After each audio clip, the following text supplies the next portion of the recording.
Hello प्यारे बच्चों, आप सभी का स्वागत है यूट्यूब चैनल SCI कृषि संस्थान पे। और मैं हूं आपका सत्येंद्र सिंह। जैसा कि इन दिनों हम बात कर रहे हैं कि some root words that important for you, बहुत इंपॉर्टेंट आपके लिए वो। हम बात कर रहे हैं वर्ड फॉर्मेशन की।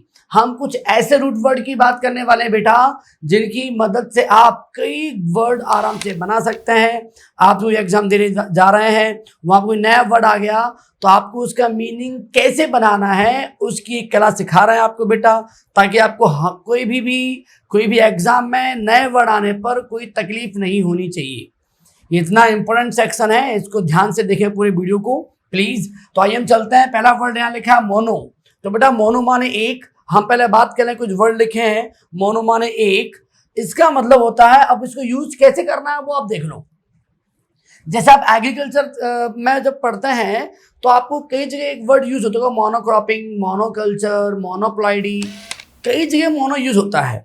तो मोनो बेटा इसका अर्थ होता है एक। हालांकि आपको 10 तक गिनती आनी चाहिए। केमिस्ट्री लैंग्वेज की बात करूं तो मोनो माने एक, डाई माने दो, ट्राई माने तीन, टेट्रा माने चार, पेंटा माने पांच, हेक्सा माने 6, सेप्टा माने 7, ऑक्टा माने 8, नैनो माने 9 और डेका माने 10। मैं नाम क्यों बताएं, अगर जिनको नहीं आते हो वीडियो को आराम आराम देखना, लिखते चलना, ठीक है। मैंने इसलिए बोले हैं, ऐसे कई बार आप गेहूं में पढ़ते हैं 6N। अब आप गेहूं में 6N बोल रहे हैं, फिर आपसे कोई बताओ गेहूं कैसा है, तो 6 से आपको माना पड़ेगा, 6 माने हेक्सा, N माने प्लॉयड, तो हेक्सा प्लॉयड है। हिंदी में कहें तो सट गुणित है। कहीं लिखा है 4N तो टेट्राप्लॉयड है। केला क्या है, 3N होता है। 3N माने हिंदी में त्रिगुणित, इसको बोलते ट्रिप्लॉयड। ट्रिपल माने 3, ट्राई माने 3। तो ये एग्रीकल्चर में हमें कई बार इनसे मिलना होता है, कई बार इनसे रूबरू होना पड़ता है। अगर आप इनको यूज करना सीख लेंगे तो आपको बहुत बेनिफिट होगा। जैसे यहाँ वर्ड लिखा है मोनोक्रॉपिंग, क्या रहा इसमें समझने का। मोनो माने एक, क्रॉपिंग माने खेती करना। अगर हम ऐसा कर रहे हैं, किसी खेत में एक फसल उगा रहे हैं, एक फसल की खेती कर रहे हैं मात्र एक, तो monocropping. Monoculture same word, mono माने एक, कल्चर माने उत्पादन करना, सेम वर्ड है, सेम मीनिंग है उसका। मोनो माने एक, कल्चर माने उत्पादन करना। अगर हम किसी खेत में एक फसल उगा रहे हैं, एक फसल माने एक पौधा नहीं, एक जैसी फसल, सिंगल। ऐसे खेत में गेहूं है तो ओनली गेहूं, तो दिस इज ए मोनोकल्चर। आराम से मालूम पड़ गया। हमें कई जगह से मतलब होता है। अब 10 तक गिनती ठीक है, अब हमें कहीं ऐसा यूज करना पड़ा एक से ज्यादा। हमारा मतलब ये है, कई जगह आपको ये वाला वर्ड यूज होगा पॉली, पॉलीमॉर्फिज्म। मॉर्फ माने होता बेटा रूप, पॉली माने होता ज्यादा, तो एक से ज्यादा रूप। मैं आपसे नया वर्ड कोई भी बना दो, ऐसे मैंने वर्ड बना दिया पॉलीप्लॉइडी। प्लॉइड माने गुणित, तो जिसमें एक से ज्यादा गुणित हो, पॉलीप्लॉइड।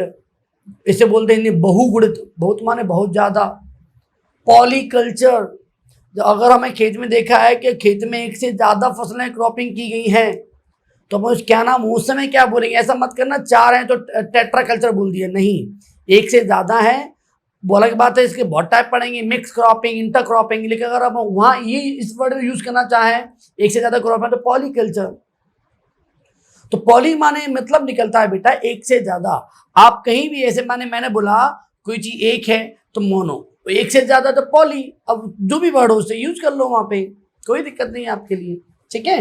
अब ये वर्ड बहुत इंपॉर्टेंट, इंटर और इंट्रा, इसमें बच्चे बहुत कंफ्यूज होते हैं। तो प्यारे बच्चों आप देखें इसको यूज कैसे करना है। देखो हिंदी में इनको देखेंगे आप बहुत कंफ्यूजन हो जाएंगे।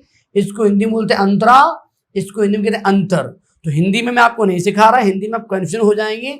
मैं सिखा रहा हूँ अंग्रेजी वर्ड इंटर, इंट्रा। जैसे मैंने इंटर का अर्थ निकलता है बेटा, इंटर माने अलग अलग, और अलग का मतलब होता है दो के बीच में हो रहा है अलग अलग। जैसे मैंने एग्जांपल दिया इंटर सेल, तो इंटर सेल होते ही मन में सोचा सेल के बीच में जब होगा जब 2 सेल की बात हो रही हो। कोई चीज अगर कोई चीज हमने रख दिया, ऐसे मैंने एग्जांपल दिया कि लिखा हुआ था इंटर स्कूल कॉम्पिटिशन, क्या लिखा था बाहर बोर्ड पे, inter school competition.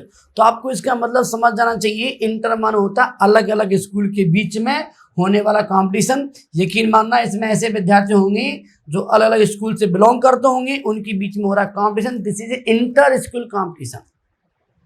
Inter specific, inter, हम इसको एक जगह नहीं, हम बायोलॉजी में और एग्रीकल्चर में यकीन मानना आप कई जगह से ऐसा होगा कि आपको बार बार ये वर्ड मिलेगा, तो वहां इसका मीनिंग अंदर से फीलिंग करना। इंटर माने मध्य में, और मध्य का मतलब होता है पहले से दो उसके मध्य में। इंट्रा, इंट्रा मान उसी में, ऐसे लिखा हुआ है इंट्रा स्कूल कंपटीशन, इंट्रा मान उसी के, एक ही स्कूल के, उसी के बच्चों के बीच में होने वाला कंपटीशन, अलग से स्कूल नहीं पार्टिसिपेट कर रहा, उसी स्कूल के। जैसे मैंने एग्जांपल और दिया है इंट्रा सेल, इंट्रा सेल माने दो सेल के बीच में नहीं, उसी एक सेल के अंदर कुछ जो चीज है, दिस इज इंट्रा सेल। जैसे मैंने बोला इंटरसेलुलर माने दो सेल के बीच में, इंट्रासेलुलर उसी के अंदर। तो इंटर, इंट्रा इतने महत्वपूर्ण शब्द हैं जो एग्रीकल्चर में नहीं आपको बार बार कंफ्यूजन करेंगे, पर होना नहीं, क्योंकि मैंने आज सिखा दिया है। इंटर माने मध्य में, दो के बीच में, इंट्रा माने उसी में या अंदर, ठीक है। जैसे एक शब्द है साइटो, सब जानते हैं साइटो माने सेल होता है, तो एक वर्ड बन गया, आपने फॉर्मेट कर दिया नए वर्ड को, साइटोलॉजी। लॉजी माने विज्ञान, अपन पढ़ चुके हैं इस वर्ड को, देखो इस वर्ड को बार बार पढ़ चुके हैं, ठीक है। लेक्चर में पहले में देख चुके हैं लॉजी, लॉगस कैसे यूज करना है। साइटो माने सेल, तो साइटो सेल माने, साइटोलॉजी माने सेल का अध्ययन, study of cell is called as cytology. ऐसा विज्ञान जिसमें कोशिका का अध्ययन करते हैं, कोशिका माने साइटो, अध्ययन माने लॉजी, उसे कहते हैं साइटोलॉजी। आइए नेक्स्ट वर्ड पे आ जाते हैं, जियो। जियो मैंने इसके पहले टर्न पे बताया था, इसके जस्ट एक लेक्चर पहले, लेक्चर नंबर 2 बताया एपीजियल, हाइपोजियल। एपी मैंने बताया था ऊपर, हाइपो नीचे। अंकुरण के दो टाइप पढ़ते हैं अपन के दलहनी फसलों में, किसमें अंकुरण हो रहा है हाइपोजियल, किसमें एपीजियल। एपी माने ऊपर, हाइपो माने नीचे। अब देखो एक नया वर्ड आ गया, एपीजियल क्या है, तो जियल माने भूमि, अरे भूमि के ऊपर, एपी माने ऊपर। एक नया वर्ड बना था जियोलॉजी, तो जियो माने भू, लॉजी माने विज्ञान, तो भू विज्ञान। जियोलॉजिस्ट, आईएसटी का यूज अपन बता ही चुके हैं। जियोलॉजिस्ट, तो अगर नया वर्ड कभी आ जाए बेटा, मेरा मतलब जो है कोई नया वर्ड आ गया, जियोग्राफी क्या है, तो भैया ज्यादा टेंशन नहीं, जियो माना आ गया भू, बस अब भू से संबंधित कोई बात कहने वाला है, वो जमीन से संबंधित कुछ बात कहने वाला है। तो आपको इन वर्ड के मतलब अंदर से आने चाहिए, ताकि इनका कहीं भी यूज हो जाए, वहां आप इसका सटीक जवाब दे पाए, चार ऑप्शन मैच करें, और बिना पढ़े, बिना कुछ किए नए वर्ड का आंसर टिक कर पाए, वो है बेटा पढ़ाई, ठीक है। जैसे हम यहाँ वर्ड यूज कर रहे हैं ई आर, ई आर एक सफिक्स की तरह यूज कर रहे हैं, तो इसका अर्थ निकलता है वाला या वाली। जैसे मैंने बोला स्पीक माने बोलना, तो स्पीकर बोलने वाला या बोलने वाली। जैसे मैं बोला बॉलर, बॉल फेंकता है उसे बॉल, बॉल है बॉल, बॉल फेंकने वाला बॉलर।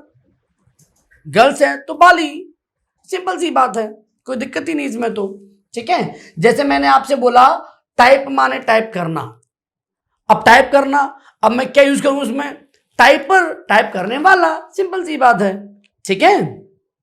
तो केवल इनमें ही नहीं, आप ई आर कहीं भी जोड़ सकते हैं। लेक्चर माने एक अध्ययन करना, लेक्चर लेना, लेक्चरर लेक्चर लेने वाला, आप इनको कहीं भी, ऐसा नहीं, आप कहीं भी आराम, टीच माने पढ़ाना, टीचर पढ़ाने वाला या पढ़ाने वाली। तो ई आर एक सफिक्स ऐसा वर्ड है जिसका अर्थ होता है वाला वाली। अगर किसी एजी में कोई वर्ड के पीछे ई आर लगाना चाह रहे हैं अलग से सफिक्स के तौर पे, तो आप आराम से तसल्ली से सोचेगा, उसका आप अर्थ निकाल सकेंगे आराम से।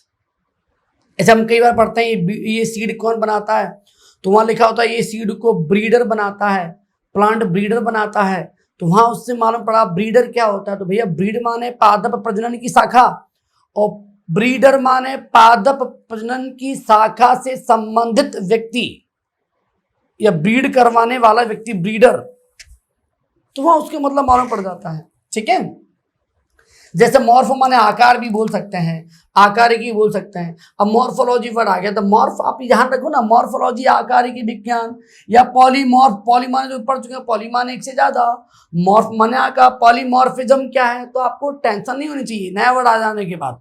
अरे आप पॉली जानते थे, मॉर्फिज्म, मॉर्फो जानते थे, मिला दिया हमने वर्ड, नया वर्ड बना दिया, कोई दिक्कत नहीं होनी चाहिए आपको, ठीक है। जैसे रोडेंट माने चूहा, ऑर्निथ माने पक्षी। देखो एक बात और है, जो मैंने जो वर्ड लिखे हैं आप इसको टेंशन वैसे मत लेना कि नहीं रोडेंटस या रोडेंटो या ऑर्निथस या लॉगस, वो ठीक है, अपन इतना एग्जैक्ट ना पड़ेगा, अपन उसके मीनिंग की बात कर रहे हैं। अब कोई बोलेगा साइटो माने सेल नहीं होता लेटर में, कोई बोलेगा साइट माने सेल, कोई साइटस माने सेल, ठीक है, हम एक कॉमन वर्ड यूज कर रहे हैं इसका मतलब। ऐसे कोई बोल लॉजी माने विज्ञान बोल दिया, आपकी बोलेगा लॉगस माने होता है, ठीक है, इतना चलता है भैया। मैं आपको इतना डिटेल में नहीं बता रहा कि आपको मीनिंग सिखा रहा हूँ, मैं आपको वर्ड यूज कैसे करना है, आपको कला सिखा रहा हूँ जो ज्यादा इंपॉर्टेंट है। मैं आपको कक्षा 5वीं का मैथ वो नहीं पढ़ा रहा कि 5वीं हिसाब से स्पेलिंग चेक करवा रहा हूँ भाई। स्पेलिंग उसमें हो सकता है 2-3 नहीं, ज़्यादा जगह मिस्टेक हो सकती हैं जल्दबाजी में, लेकिन हमें स्पेलिंग पे ध्यान ना देके हमें उसका मतलब क्या है उस पर ध्यान देना है, ठीक है। तो देखो जैसे माना कि रोडेंट माने चूहा, नया वर्ड बहुत जगह वर्ड बने रोडेंटोलॉजी या रोडेंटीसाइड। साइड अपन पढ़ चुके हैं बेटा, साइड माने मारने वाले रसायन, और जो किसको मारेंगे रोडेंट को, चूहों को, उसे बोले चूहा नासी या मूसक नासी, मूसक भी बोलते हैं चूहे को। तो ऐसे रसायन जो चूहे को मारेंगे, रोडेंट माने चूहा, उसे बोलते रोडेंटिसाइड। ऐसे यहाँ ऑर्निथोलॉजी, नया वर्ड आ गया, ऑर्न माने पक्षी, लॉजी माने अध्ययन, तो पक्षी विज्ञान, ऐसा विज्ञान जिसमें ऑर्निथ माने पक्षी का अध्ययन करते हैं, दिस इज ऑर्निथोलॉजी।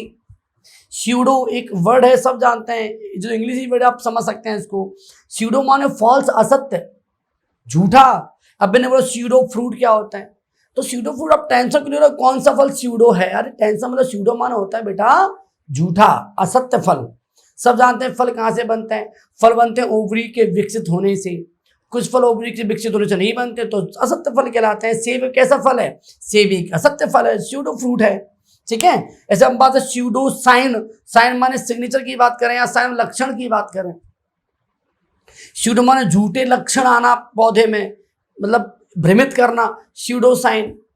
स्यूडो माने झूठा, आराम से यूज कर सकते हैं इनको, यहाँ नहीं, हम हजारों वर्ड में यूज कर सकते हैं, pseudo man, pseudo market, pseudo, मतलब कुछ भी यूज कर सकते हैं, कोई दिक्कत नहीं है, ठीक है। यहाँ देखो मीटर माने बेटा मापने वाला यंत्र या मापी।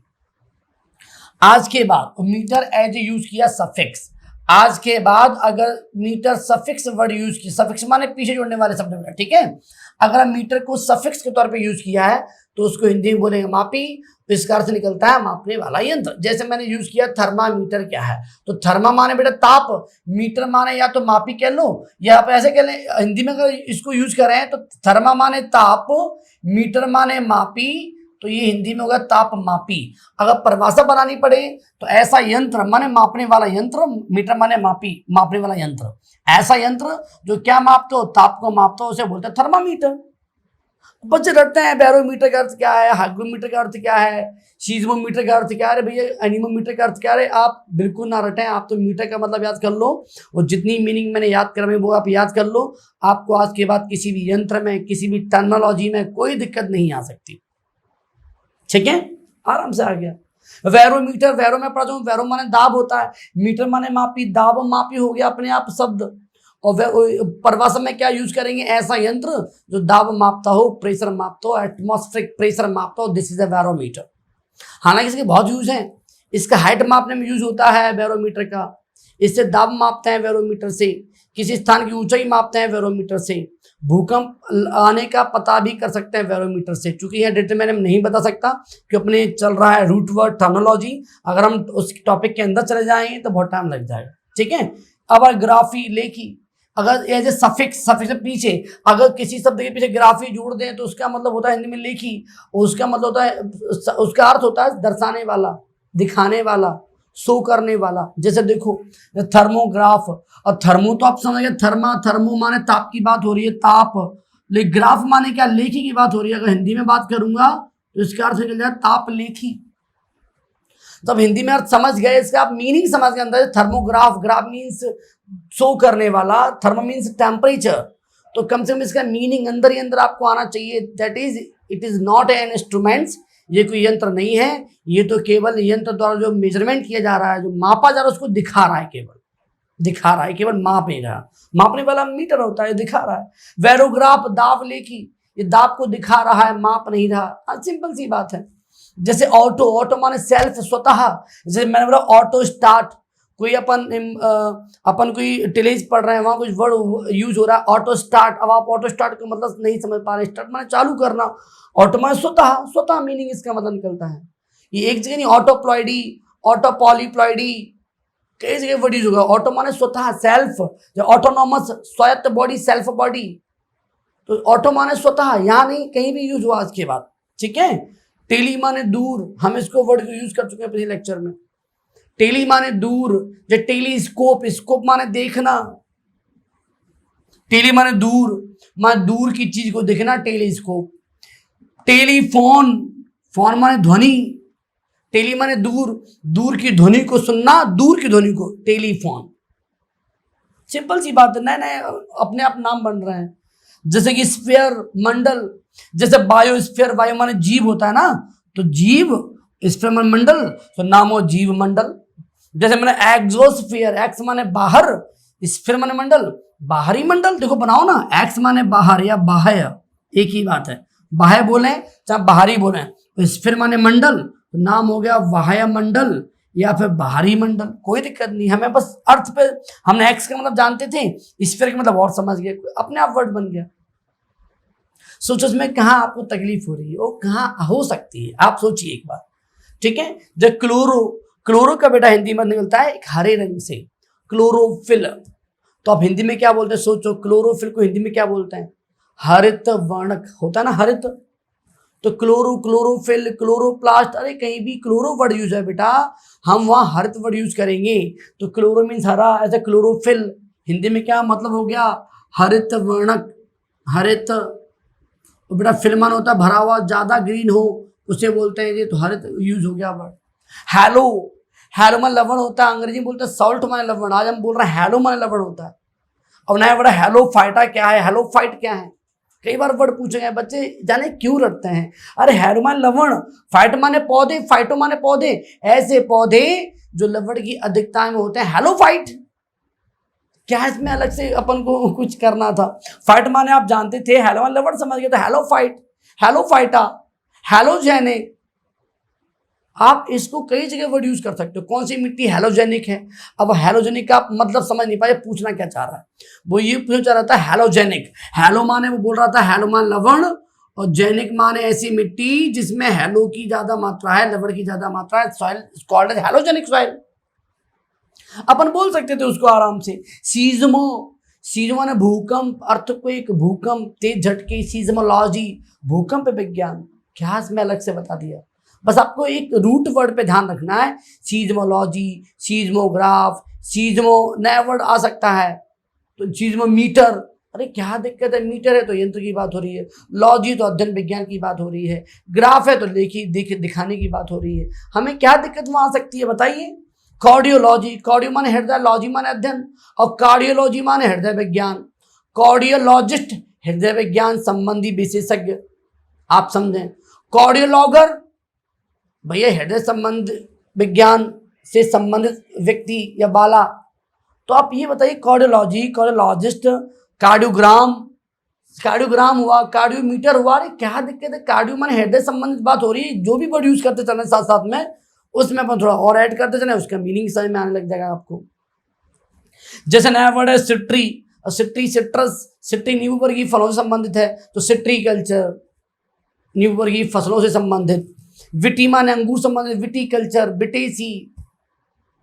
तो क्या दिक्कत है, बिटी माने अंगूर, बिटिस, बिटिस बेनिफेरा नाम होता नहीं होता है, तो नाम हो गया बिटिस या बिटीकल्चर, अंगूर से संबंधित। वर्म, अर्थवॉर्म, वर्मी कल्चर, केंचुए से संबंधित शाखा, जो केंचुए वर्मी कंपोस्ट जो बनाते हैं, वर्मी कंपोस्ट या वर्मी कल्चर, तो किससे संबंधित है, केंचुए से संबंधित शाखा।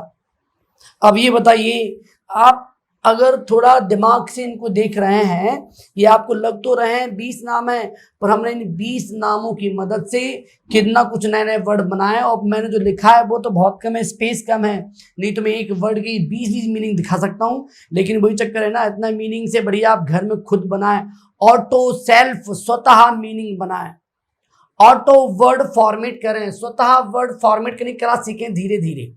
आप बुक पढ़ें, आप नोट्स पढ़ें, उसमें कोई वर्ड आ रहा है उसको अंडरलाइन करें, भाई नया वर्ड आ गया है, हम इसे कैसे क्रिएट कर सकते हैं, कैसे अंडरस्टैंड कर सकते हैं, वो कला सीखनी चाहिए, और वो कला आपके अंदर होनी चाहिए। अगर आप कोई बड़ा एग्जाम निकालने की कोशिश कर रहे हैं तो बेटा सिलेबस को पढ़ने से, रटने से काम नहीं चलेगा, हमें थोड़ा एक स्टेप आगे चलना पड़ेगा। जो समाज है, जो स्टूडेंट हैं, जो दुनिया जिस भीड़ में चल रही है, हम उस भीड़ में चलना तो है ही, पर साथ में एक दो स्टेप आगे करना है ताकि हम उनसे आगे निकल सकें। ठीक है बेटा, तो उम्मीद करते हैं आपको क्लास बहुत बेहद पसंद आई होगी। पर प्लीज बेटा आप थोड़ा क्लास को, इस लेक्चर को, इस वीडियो को अधिक से अधिक लोगों को शेयर करें ताकि उनका भी भला हो, वो भी सीखें, उनको भी मजा आए पढ़ने में, उनका भी भला हो। तो कहते हैं बेटा जब सबका भला होगा तो हमारा भला होगा। ठीक है, तो ज्ञान बांटने से बढ़ता है, कम नहीं होता। तो जितना अधिक से अधिक हो सके आप वीडियो को औरों तक भी पहुंचाएं। सबको धन्यवाद।